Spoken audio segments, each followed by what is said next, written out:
ሰላም ሰላም ውድና የተከበራችሁ የደሴ ፋሚሊ ቤተሰቦች እንኳን ወደ ቻናሌ በሰላም መጣችሁ እያልኩኝ ዛሬም እንደተለመደብኝ በአዲስ ቪዲዮ መጥቻለሁኝ።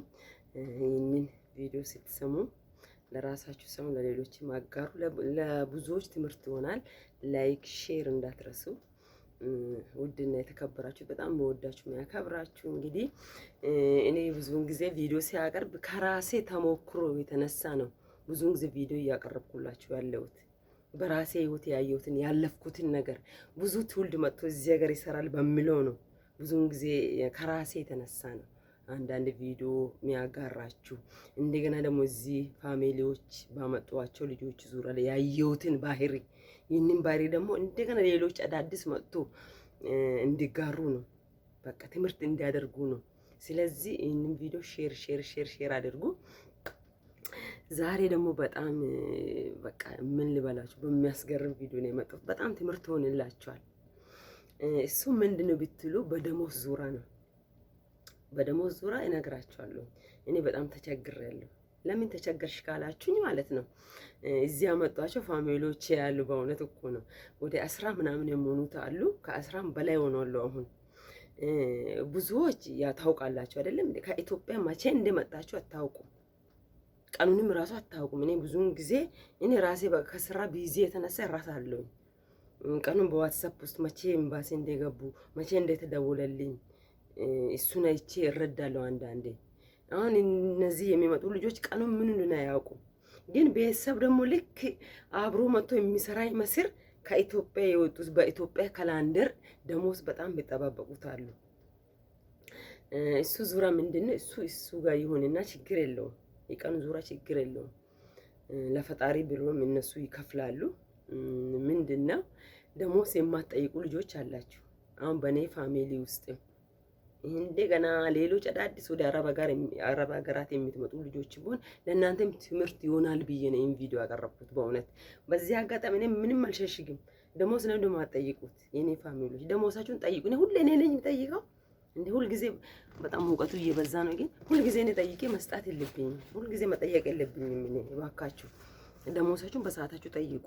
እንደው በዚህ አጋጣሚ እኔ ስማችሁን አልጠራም። አንዲት ትሂድ አንቺም ታውቂያለሽ ከወጣችሁ 8ኛ ወር ጨርሳለች። 8ቱንም ወር እኔ ነኝ የጠየቅኩኝ ደሞዟን ሰንድ የሚያስደርጋት። አንቺ ጠይቂ ምን ብዬ ልጠይቅ? አንቺ ጠይቂ ምን ብዬ ልጠይቅ? እንደው ምንድነው ያለችኝ? ደሞዝሽን ጠይቂ ብዬ እሷ በ30 ነው የገባችው። እንግሊዝ 30 ነው የገባችው። እየጠበቀች እኔም ጠይቂ እያልኩ እኔም አልጠይቅም እያልኩኝ 13 ቀን ደረሰ። ምንም ሳልዋሽ። አንቺም ታውቂያለሽ። እየሰማሽ አይደል? ስምሽን ልጥራ አልጠራም ስምሽን። 13 ቀን ደረሰኛ። በእውነት እኔ በቃ ግራ ገባኝ። ከሰውዬ ጋር በዋትስአፕ ነበር የምናወራ። ከዛ ደውልኩ፣ ቦይስ አስቀመጥኩት። እንዴት ነው አልኩ። ሰላም አለኝ። እንዴ አንተ ምን ሆነ ነው? ደሞዝ ሁሉ ጊዜ መጠየቅ አለበት ወይ? እኔ በፊትም ደግሞ ምንድነው ያልኩት ልጆችን ሲያመጣ ለኔ ልጅ አምጪልኝ ካሉ ቁጭ አድርጌ አስቀምጫቸው ነው ምነግራቸው። እኔ የሚያመጣ ልጆች እዚህ እንከር መፈጠር የለበትም። በደሞዝ ዙሪያ ጭቅጭቅ የለበትም። አረ ደሞዝ አኪድ ነው ብሎ ቃል አስገብቼ ነው የሚያመጣ። እናም በዚህ ፋሚሊ ማላመጣ ሰዎች አሉ። ደሞዝ ከልክሎ ቀጥቅጦ አባረሩት አሉ። ምግብ የማይሰጡት አሉ። በእውነት እኮ ነው። ፍሪጅ ራሱ የሚቆልፉት አሉ። አሁን እዛ ቤት እኔ ቢሞት አላመጣም። እኔ አሁን ስለዚህ ስለ ከተማው በደንብ አድርጌ ነው የሚያውቀው። በቃ ስለ ከተማው በደንብ አድርጌ ያውቃለሁ። ከዛ በኋላ እንዴ አልኩት፣ እንዴ ባለፈ ምን ተባብለን ነበር ያመጣሁት? ደሞዝ አንድ ቀን ማለፍ የለበትም። ፈጣሪም ሲናገር እኮ ለሰራተኛ ደሞዝህን ፀሐይ ሳትጠልቅ ይከፈል ነው የምለው። በየትኛውም ህግ በቁርአንም ሆነ በእኛ በመጽሐፍ ቅዱስ እንደዛ ነው። በቃ ፀሐይ ሳትጠልቅ ይከፈል ጉልበቱ ይሳብላል። ከዛ ተጠባብቀን 13 ቀን ደረሰላችሁ። እንዴ ምን ሆነክ ነው? 13 ቀን እኮ ነው ልጅቷ ከመጣች 13 ቀን ሁለተኛ ወር እኮ እያለቃ ነው። በእውነት እዛ ምንም አልተናገርክም። ጠይባልና ወዲያም ዘንድ አደረገልኝ። አሁን ስለዚህ በዚህ ዙሪያ ላይ ደሞዝ እንዳታፍሩ። አንሷ ምንድነው ከመጠየቅ አንፃር የተነሳ ነው ብዬ ነው የሚያስበው። በቃ እኔ ደግሞ አበላሽዋት። በቃ ሁሉ ጊዜ እየጠየቁ እሷ ምን ብዬ ጠይቃለሁ ስትል እኔ እየጠየቁ እኔ ምን ብዬ ጠይቃለሁ ስል እሷ እያፈረች ከዛ በኋላ እንደውም በ13ኛ ቀን አይደለም እንዴ አንቺ ታውቂያለሽ አይደለም እንዴ? አይ ሴትዮዋ ሞባይል ገዝታ መጣለች ምን ብዬ ልጠይቅ አልሽ። ሞባይል ቀርቶ ለምን መኪና አትገዛም አልኳት። መብቷ ነው። ብሩ ስለተረፋ እኮ ነው ሞባይል ገዝታ የመጣችው። ከሷ ጋር እንደውም ተጣለን። እንደው እየሰማሽ አይደል? ተጣለን እንዴ ሞባይል ቀርቶ ለምን መኪና አትገዛም? በቃ ጮቤ ረገጥኩኝ። በዛን እንዴት ነው ለሱ ቦይስ ያደረኩት። በሰዓቱ እውነት የሴከንድ ልዩነት ይኑር እንጂ በዛች በደቂቃው ሴንድ አደረገላት። ያን ለምንድን ነው ያመጣሁት ታዲያ? እኔማ እዚህ ትርኢት እያደረኩ ነው። እኔ እየተከታተልኳቸው ነው። እሺ እንደዚህ የማይከታተል ሰው ካለስ አፉ ቁልፍ ነው። አሁን የገጠር ልጆች አሉ ምስኪን፣ አንዳንድ ፍሬ እያየኋቸው ነው በእውነት በዩቲዩብ ላይ በሚዲያ ላይ ማያቸዋለሁ። ቆላፋውን ተፋአፋል ምንም አይናገሩት። ደሞዝ ምን እንደሆነ መጠየቅ የማይችሉት አሉ። አሁን እነዚህ ልጆች መጥቶ ምንድን ነው የሚሆኑት? አሁን እኔ የሚነግራችሁ ለእናንተ ቀናችሁን ያዙ።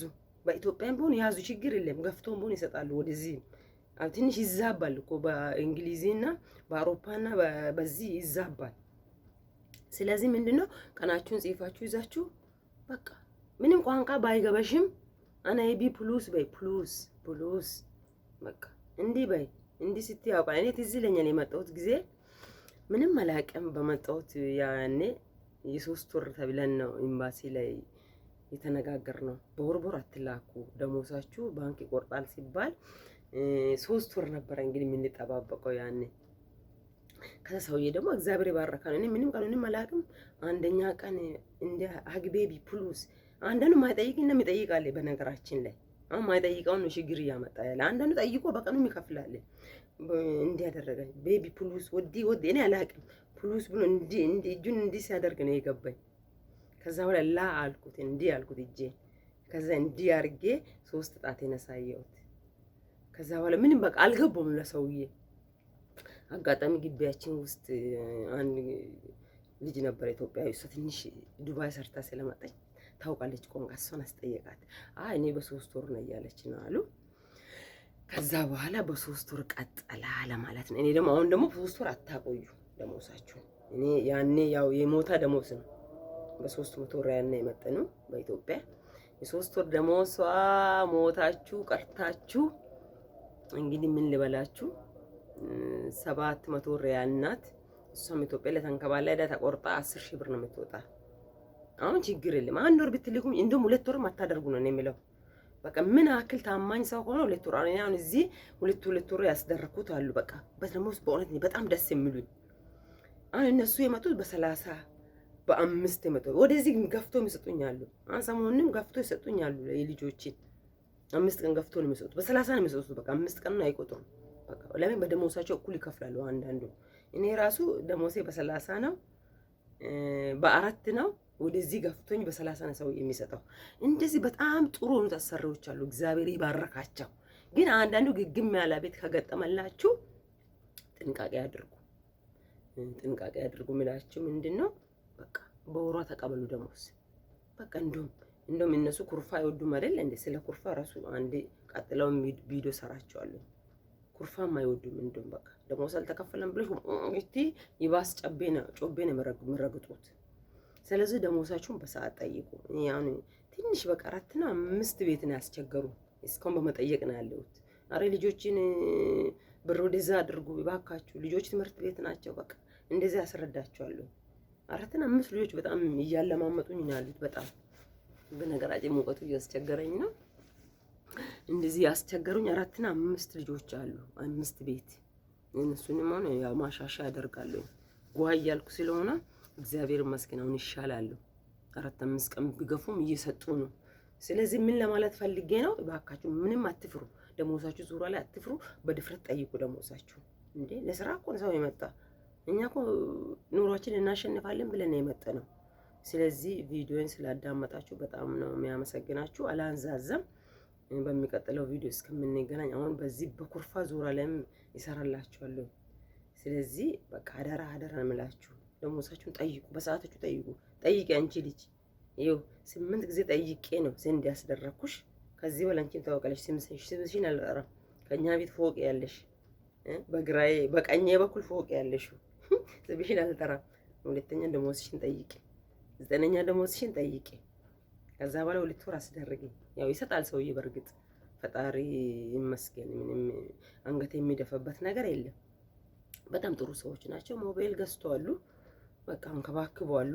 ከራሳቸው ነው ሞባይል የገዙላት። በቃ ግን ደሞዙን ለምን እንደሆነ ጸጥ ይላል። እስከሚጠየቅ ጸጥ ነው። በቃ ጠየቁ ማለት ወዳም ነው ዘንድ የሚያደርገው። እንደው በዚህኛው አሻሽሏል አይደለም እንዴ? በዚህኛው በሶስት ነው የላከላት ወዳም። ባለፈ ስላስቦካውት ምንም ሳልጠይቅ ነው በዚህ ላከ። እንደዚህ መስሎኛል። አንቺም አልጠየቅሽም አይደል? አልጠየቀችም እሷ። ስለዚህ በዚህ ዙሪያ ላይ ብዙ ልጆች የምትመጡ ልጆች ደሞሳችሁን እንዳታፍሩ። በቀናችሁ ጠይቁ፣ በቀናችሁ ተቀበሉ ደሞሳችሁ። ቪዲዮን ስለተከታተላችሁ ከልብ አድርጌ አመሰግናለሁ። መልካም ቆይታ ይሁንላችሁ። በሚቀጥለው ቪዲዮ እስከምንገናኝ ባይ ባይ።